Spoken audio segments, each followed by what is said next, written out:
राधे राधे। जय माता दी। हम लोग पढ़ रहे थे श्री दुर्गा सप्तशती पाठ, जिसमें हम लोगों ने पाठ 5 तक पूरा कर लिया था। आज हम लोग पाठ 6 पढ़ेंगे।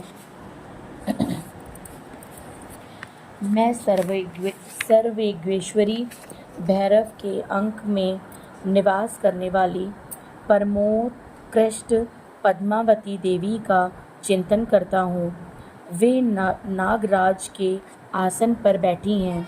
नागों के फनों में सुशोभित होने वाली मणियों की विशाल माला से उनकी देहलता उद्भासित हो रही है। सूर्य के समान उनका तेज है। 3 नेत्र उनकी शोभा बढ़ा रहे हैं। वे हाथों में माला, कुंभ, कपाल और कमल लिए हुए हैं। तब उनके मस्तक में अर्धचंद्र का मुकुट सुशोभित है। ऋषि कहते हैं, देवी का यह कथन सुनकर दूत को बड़ा अमर्ष हुआ और उसने दैत्यराज के पास जाकर सब समाचार विस्तार पूर्वक कह सुनाया। दूत के उस वचन को सुनकर दैत्यराज कुपित हो उठा और दैत्य सेनापति धूम्रलोचन से बोला, धूम्रलोचन, तुम शीघ्र अपनी सेना साथ लेकर जाओ और उस दुष्टा के केश पकड़कर घसीटते हुए उसे बलपूर्वक यहाँ ले आओ। उसकी रक्षा करने के लिए यदि कोई दूसरा खड़ा हो तो वह देवता, यक्ष अथवा गंधर्व ही क्यों ना हो, उसे अवश्य मार डालना।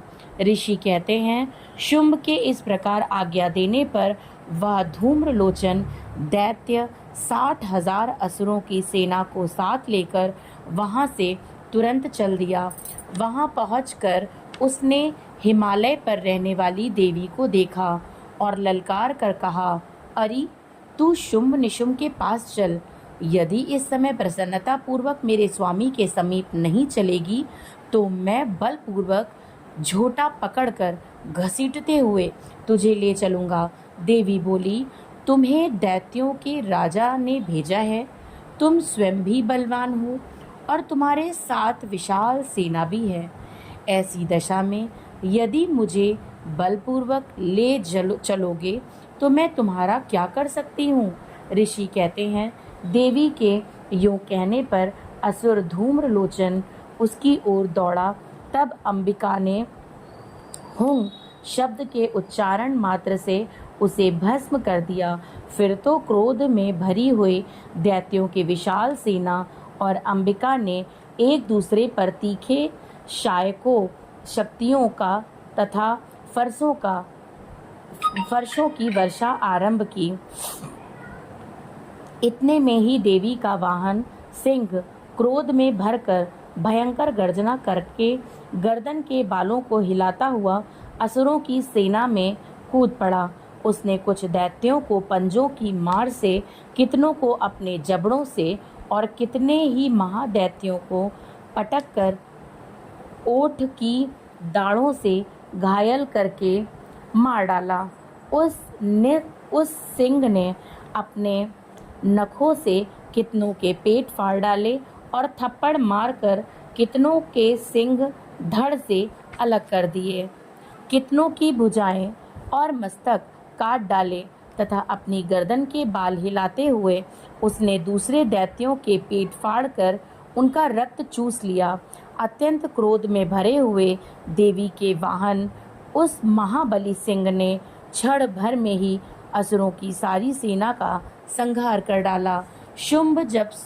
शुंभ ने जब सुना कि देवी ने धूम्रलोचन असुर को मार डाला तथा उसके सिंह सारी सेना का सफाया कर डाला, तब उस दैत्य राज को बड़ा क्रोध हुआ। उसका ओंठ कांपने लगा। उसने चंड और मुंड नामक 2 महादैत्यों को आज्ञा दी, हे चंड और हे मुंड, तुम लोग बहुत बड़ी सेना लेकर वहां जाओ। उस देवी के झूठे पकड़कर अथवा उसे बांधकर शीघ्र यहाँ ले आओ। यदि इस प्रकार उसको लाने में संदेह हो तो युद्ध में सब प्रकार के अस्त्र शस्त्रों तथा समस्त आसुरी सेना का प्रयोग करके उसकी हत्या कर डालना।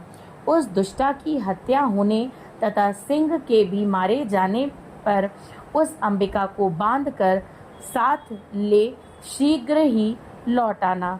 इस प्रकार श्री मार्कंडेय पुराण में सार्वणिक मनवंतर की कथा के अंतर्गत देवी महात्म्य में धूम्रलोचन वध नामक छठा अध्याय पूर्ण हुआ।